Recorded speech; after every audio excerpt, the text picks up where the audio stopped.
Welcome back. Today's episode, we have two interviews coming to you from the Velocity Network IT Security Summit hosted in Erie, Pennsylvania.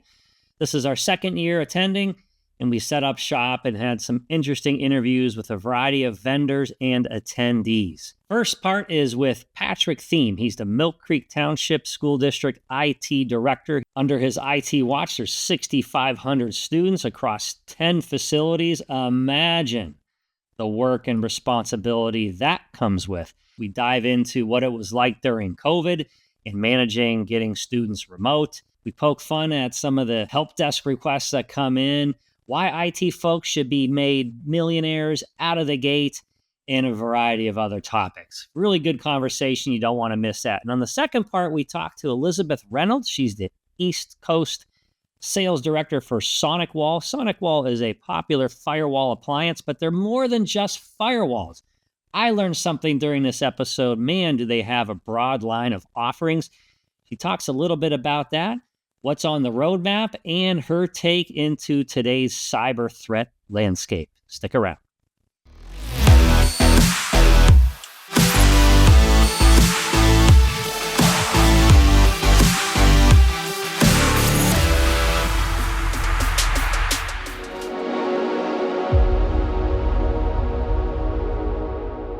Today, I'm joined by Patrick Thiem, Director of Technology for Millcreek Township School District. Did I say that right, Patrick? Yeah, you have all that right, yeah. Yeah. So driving by, so I'm born and bred Erie. Are you from Erie originally? I am. A lot going on in your school district. Yeah, we've been in a multi-year renovation. Basically, all the physical plant of all of our buildings have to be redone. Lighting, heating, air conditioning, everything, electric. And our district, some of our buildings are 50, 60 years old and are in desperate need. So starting about 4 years ago, we kind of went building by building and redid all of that. And along with that, upgrading technology so that we get rid of our Apple talk wires. Yeah. And which we still had quite a lot. Okay. Whenever we would change camera providers for security, we would leave the old cameras up because it was just easier. And so we're just trying to clean up stuff like that as we go through. You know, it's interesting to me. I rewind the clock back 20 years, listening to you talk about all these renovations. You're a part of this process. And 20 years ago, IT was maybe tagged in if once it's time to connect the monitors and keyboards. Yeah. So everything you're talking about, the lighting, HVAC system, there's a technology component to it. And that's you're not wrong. Everything right now has a technology component. The lighting, the heating, the air conditioning, everything. I always joke that in IT we should be paid millions and millions of dollars because without us, nothing works. Nobody can do their job. Sign me up. Turns off. Yeah. We have secretaries in the building that whenever the internet goes down, they look at me and go, "What am I supposed to do now?" Ooh, and I go, "I like this guy. How am I not paid $1 million?" He gets it. Yeah. Right. No, I joke about it too, and I say the same thing. Like every business is a technology company. I don't care if you're a corner accounting office, dentist office. There's some level of technology everywhere. Absolutely. And what's interesting right now in the main session, they're talking about AI, and we've been doing a lot of research and talking and having conversations about what's coming in technology.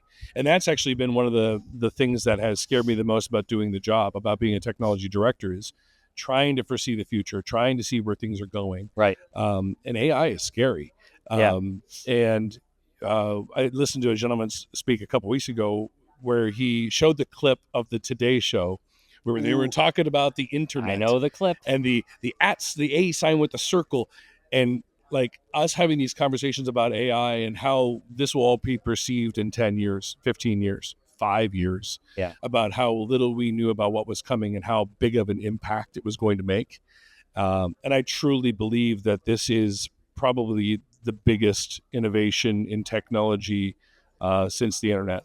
You know, I show this slide a lot. It's the adoption rate of past technologies. Facebook, pick your buzz tech and the race to 1 million users. And ChatGPT took a matter of days to get to 1 million users compared to the much longer burn of these other tech. So even if you don't know AI and you're still skeptical or don't know where to begin, you can't ignore the fact that this is a freight train. It's here to stay, and it's how we understand it and leverage it to our advantage. Because if you're not, your competitors will. Absolutely. And I love what you said about, I think your word was scary.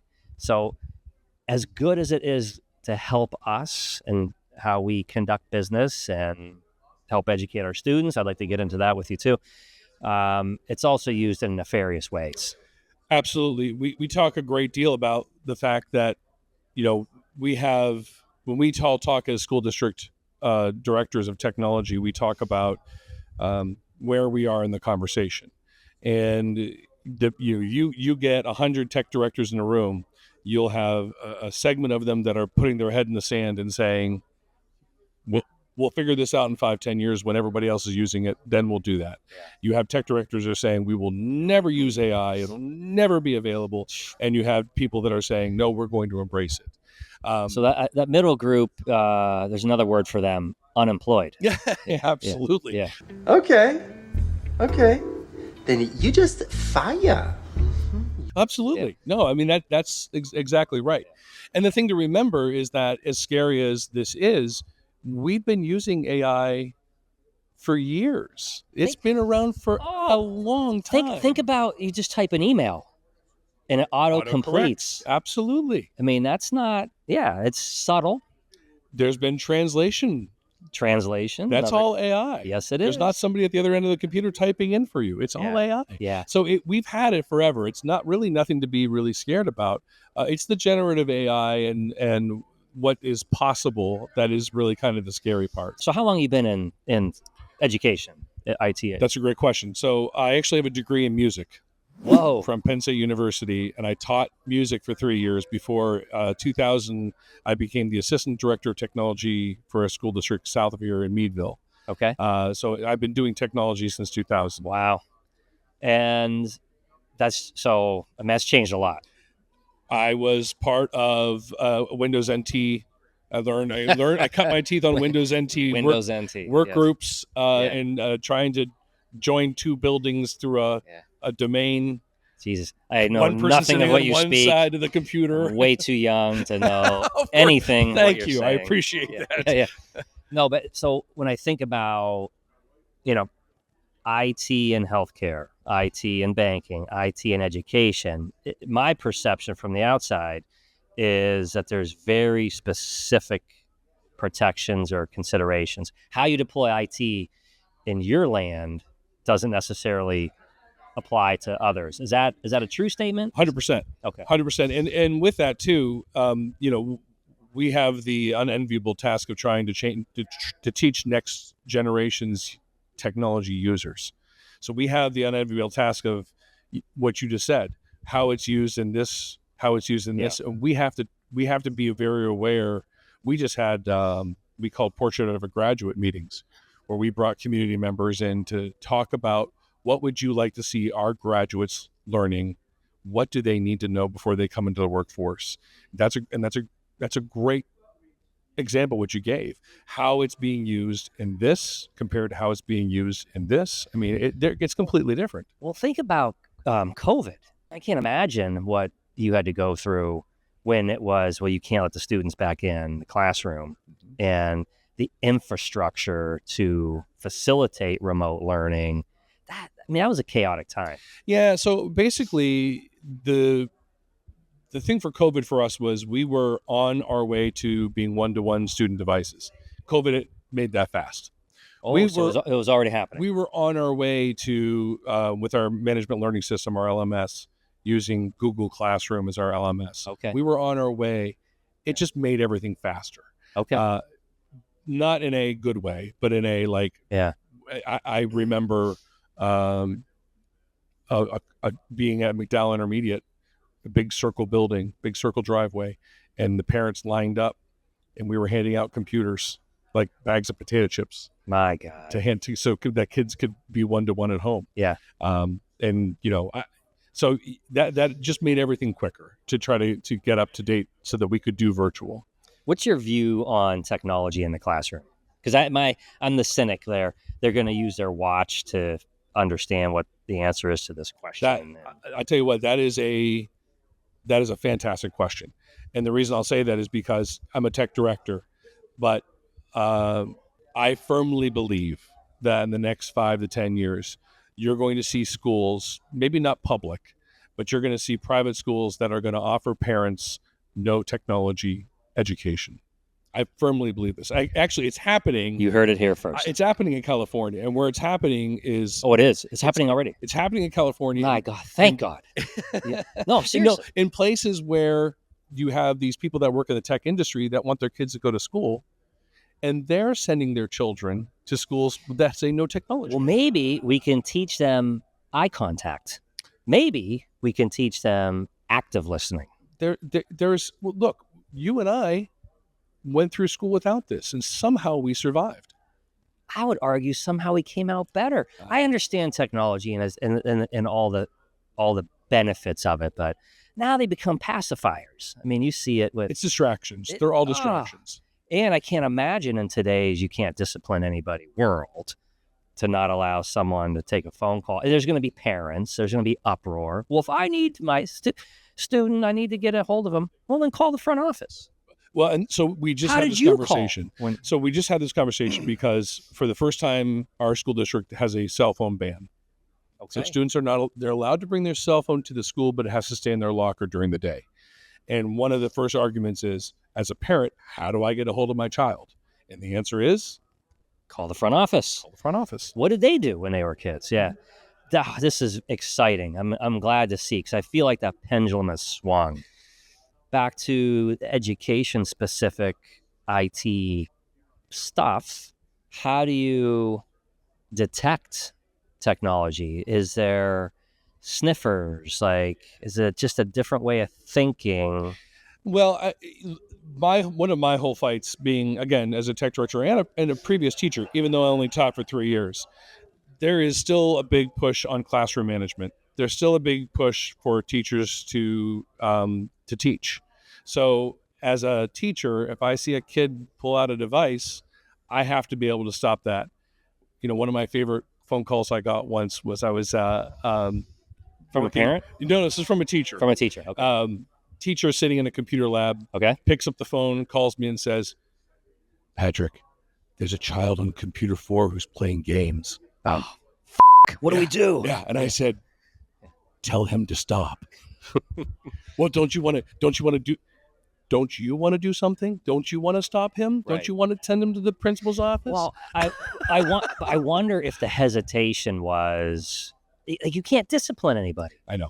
I remember the day, I always talk about the paddle with the holes in it. Oh, yeah. Heck yeah. I promise you, that didn't teach me to hit. That taught me to sit down. Right. That taught me to listen. There was repercussions for your actions. Yeah. Well, yeah. Jesus, we could do another episode. We don't have time to get into all of that. That's right. How big's your team? Another great question. So I took over in November. Patrick, you're going to find I ask a lot of great questions. You do a great job. When I took over in November, we were a team of, 6.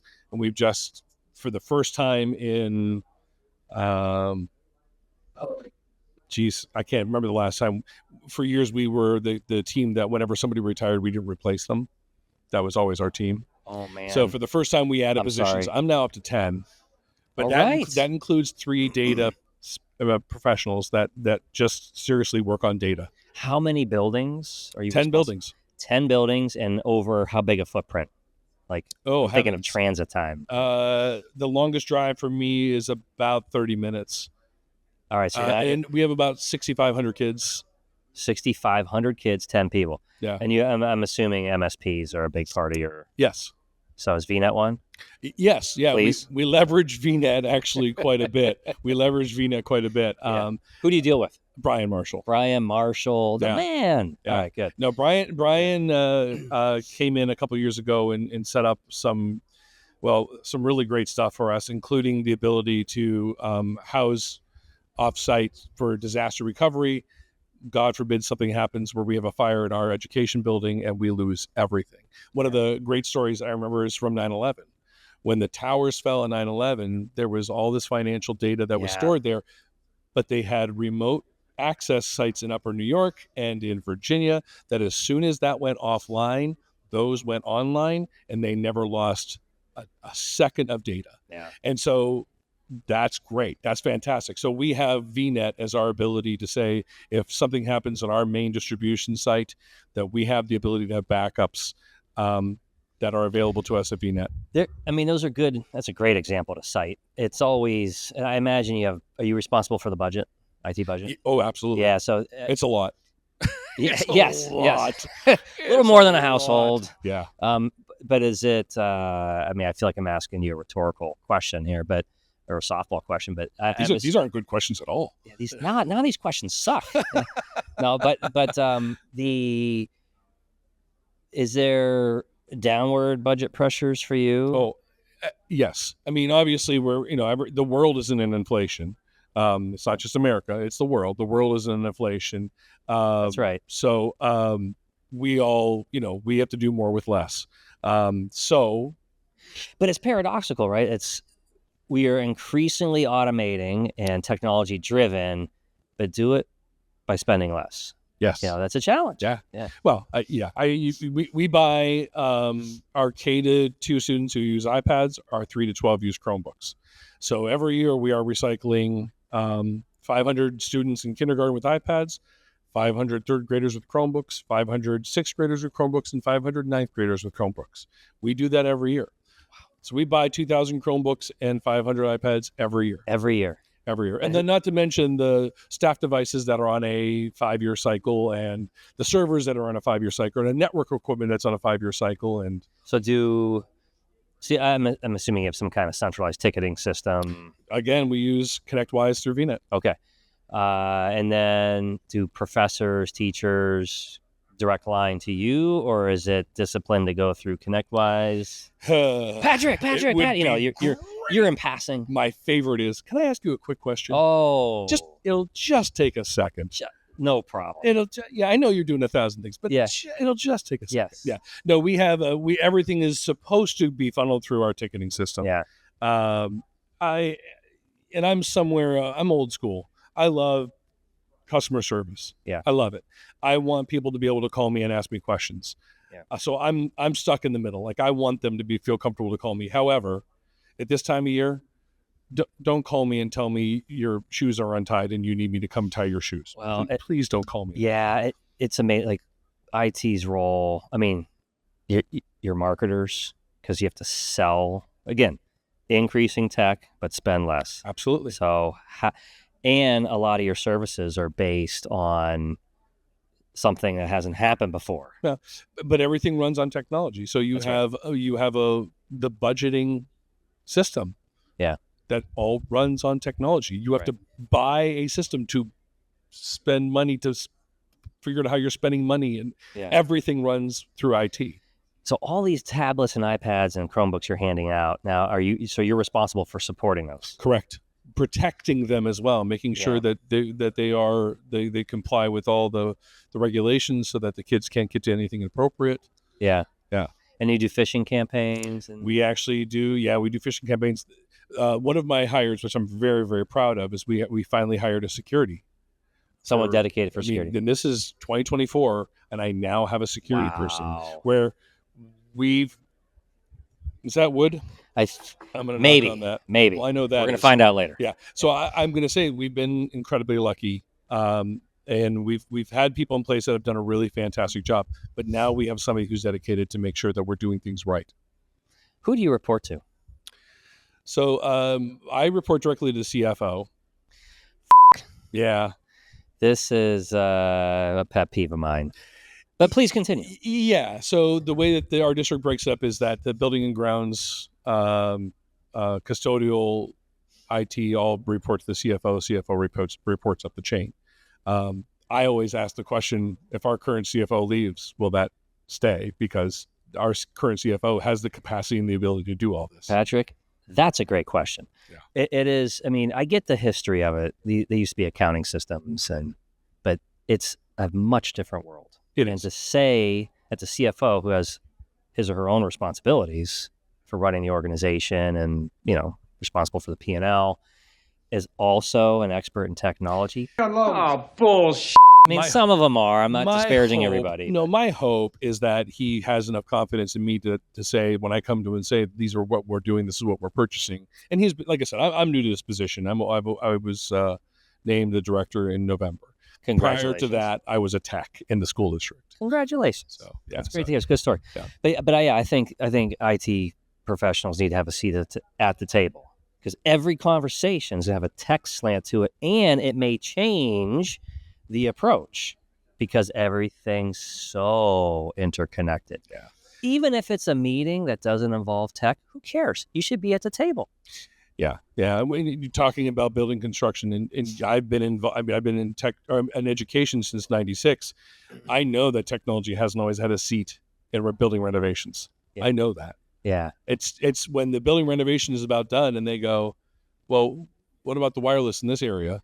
Oh, are we doing wireless in this area? I didn't know about that. I didn't know that. Yeah, you didn't tell me. Yeah. So you're absolutely right. And where are we going to put the equipment? Yeah, yes. Apparently on his desk. Right, yes. Yeah, you need a network switch for that? Yeah. Why? This is insane. Yeah.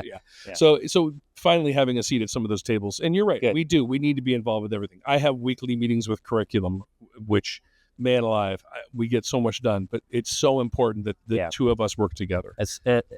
I agree. We should be paid millions and millions of dollars. Back Hear to me the out. point, the theme of this interview. Well, I appreciate this. Thank you very much. Thank you for taking the time. Yeah, thanks. Well, nice meeting you. You too.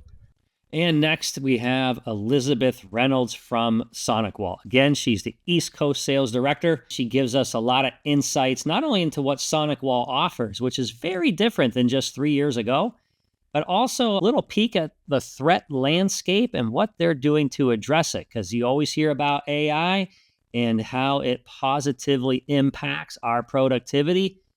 Nefarious attackers and cyber threat actors also get the same benefits. So what are we doing to guard ourselves against that? Welcome back to the CIO Lifeline. We have Elizabeth Reynolds from SonicWall. Elizabeth is a regional sales director. Thank you for joining today. Thanks for having me. Yeah. So explain your role, just to give a little background as to what you do for SonicWall. Sure. So I'm the regional sales director for the East Coast. Mm-hmm. And what that means is I'm in charge of the strategy and enablement for our partners and our sellers for the East Coast. Well, and I won't make the assumption SonicWall is a household name to me, but for some of our listeners, maybe what does SonicWall provide? So SonicWall, if you were to ask me this 8.5 years ago, I would have told you we do firewalls, right? Just primarily network security. But fast forward the last couple of years, as you know, cybersecurity has increased and the awareness has increased significantly. The amount of, or I should just say the importance of it has become front of mind for almost everyone, right? Mm-hmm. So we don't just do firewalls anymore. Mm-hmm. Contrary to popular belief. It's firewalls, it's access points, it's switches, it's a whole layered approach. So we've got cloud, we have ZTNA, we're working on the SASE as well with the ZTNA, managed security services. And then if you're looking in like the MSP space and the monthly billing, we are involved in that as well. So really what we like to say is that SonicWall wants to meet you where you are at in your cybersecurity journey. So by understanding what the partner or the end customer is looking to do in that space, we can typically provide some sort of solution for them. Based on the different services you offer, mm-hmm. It feels... Do you still go through the partner channel? Yes, we're 100% channel. Oh, you are 100% channel. 100%. Okay. Because some of the things you talked about as offering feels like you are dipping. You mentioned MSP-ish mm-hmm. things. So if you're 100% partner channel, is there some toe stepping with some of those partners that are offering up SonicWall because the partners also offer some of the services that you're offering? So I would say it's more of a... Yeah. I mean, I guess it depends on the partner, right? So there's the traditional VAR. Yep. Reseller, and then there are people that are MSPs or MSSPs, and that kind of gets a little gray area. So we essentially have an offering for whatever part of the business that particular partner is in. Okay. And we can, again, kind of fit where they need to be. So we offer the traditional, like the 1 year, the 3 year, the 5 year approach. You can do that. We have as a service offering. So purchase the hardware up front and then monthly billing for the services. And that's really where the MSPs find value, because they're already doing some sort of monthly billing for their end customer. Yes. Now they can leverage us to do that as well. I've had many generations of SonicWall. And one thing that rings true with what you're saying is SonicWall listening to clients through the partners just to help better that product. So it really felt white glove, if you will, for what you offer. And it's an enterprise grade solution. Like there's a reason why we stayed with SonicWall. Yeah. Yeah. If you've listened to any of our podcasts or any of our executive conversations in the last year, we've been focused a lot on the outside-in approach and really listening to what our customers and what our partners are looking for and how can we make it more valuable to them. We want a partnership, not just a order taker, that kind of thing. Like, we want to make sure that it's easy to do business with us, but we're also providing you a solid security solution and one that, that you can easily use. And when you look at the total cost of ownership compared to a different enterprise level vendor, that you are confident in what you're getting from SonicWall. Yeah, you're careful with your words. If I think of a competitor, I won't say it. But it felt transactional versus, like, I'm big on there's partners and vendors. Yes. And I've always have felt SonicWall as a partner. I'm going to throw this out there because it still works. I can't figure out the pros, cons, differences, but I'm used to SonicWall. It's a physical appliance. I rack it in my server room and it regulates all traffic. Yep. Now I'm told about, they have virtual firewalls, that it's hosted in the cloud. Yep. And there is no physical appliance. And I would say the pandemic really shifted a lot of that focus, not just obviously for us at SonicWall, but the entire industry. I couldn't wrap my head around. It makes sense to me. I'm an IT guy, right? The cloud, the whole thing makes sense to me. But thinking about post-COVID and businesses giving up physical brick and mortars and letting people work remote, it starts to connect with me why someone would go that route. Because I think in my old school brain, well, if it's a physical hardware appliance in my server room, I have control over that. It's, it's not going out into the internet for a potential hijacking before it even gets protected by your virtual appliance. Yeah. There's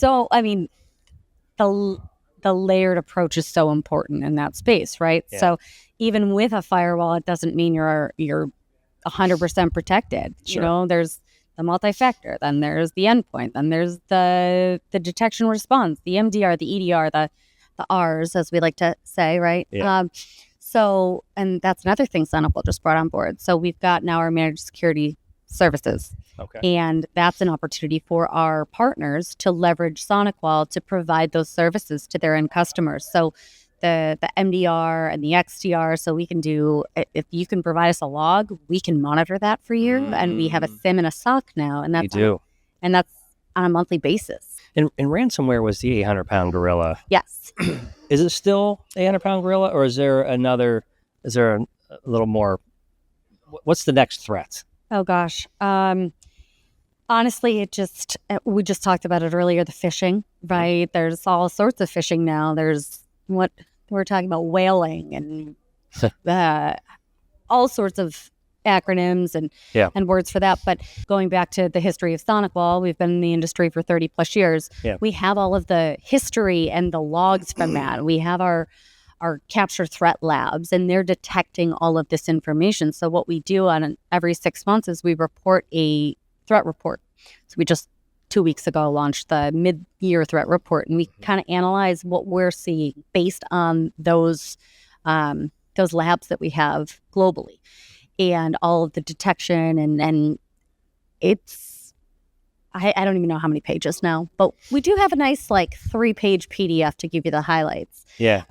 But that's really where we get a lot of our information. And it seems like every 6 months, something comes up and then it goes down and then it rears back up. So it's becoming more and more complex, and the bad actors are getting smarter. And what role is AI playing in this? Oh gosh, AI is huge. I mean, that's all we're hearing about now, right? So we're able to learn behavior quicker and be able to spit out a response a lot faster. Yeah. So it's really interesting. I think it's going to make us smarter in the cybersecurity space, but unfortunately, it's going to have that effect on the bad actors as well. So it's going to it's just a vicious cycle, right? So for every for every dollar spent protecting against these threats, $10 are spent on these attacks. Ooh, so all right. So it's the first I'm hearing that stat. That's don't quote me on it, but that's something around that. Well, no, in a good way, just keep your guard up, right? Because exactly. Check our threat report. That's my shameless plug on that. But there is a stat on the dollar value, and I believe it's 10x that the bad actors are spending versus what we are spending trying to protect against it. God. I mean, it's a whole market. They have their own HR departments. They do. Yeah, and crazy. they white glovies. Listen, you want your information back? We're here to help. Just pay this ransom, and you'll get all your information back. We'll tell you how to prevent us from attacking you again. Mm-hmm.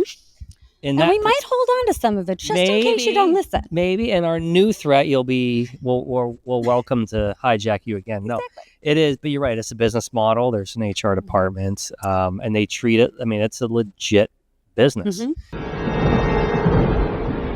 Welcome to the desert of the real. So that 10-to-1 spend scary. I love. I mean, I'm a fan of AI. I should be. I'm in IT, but. And is for all the acceleration of process and productivity gains, to your point, for nefarious reasons are equally invested in and expedient. Yeah. Mm-hmm. Yep. Yeah. And that's why, we were talking earlier, 90% of infiltration comes from human error. And so AI is going to get smarter with that error. They're going to see what people are doing. Our kids are going to call us. We got kidnapped, and I always tell them, look, if whatever call you get, just hang up the phone and call back. Yeah, their number, and instead of getting caught in the emotion. Exactly. There's so much human error. AI is going to capitalize on that. Yeah. But then there's the part where we in the cybersecurity space can leverage AI for good. Yes. So it's this vicious cycle. And I bet you a year from now, we're going to see all this come out in these threat reports. And we're going to be talking more and more about AI and what we're doing to prevent, but then what the bad guys are doing to. Sure. Well, and I think the takeaway here is that, never let your guard down. Yeah, the threat actors, just because the media might not be showcasing and spotlighting every single attack doesn't mean they've slowed down.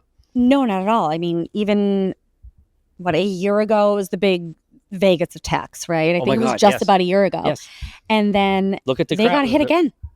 And even though it was multiple attacks, but that's what the media is focused on. They're not necessarily focused on the mom and pop down the street or the school district down the road. Yeah. But that they're getting impacted as well.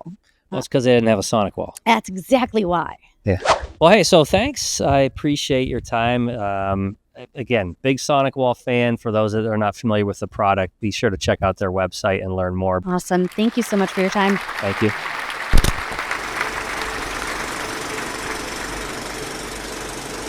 All right, so you probably know it's heavy and it tends to gravitate down. Yeah. So we want to keep it. Yep. Okay. Got it. All right. So, how do you pronounce your last name? Theme like a theme song. Theme like a theme song. Okay. So what brings you here today? Free register. No. No.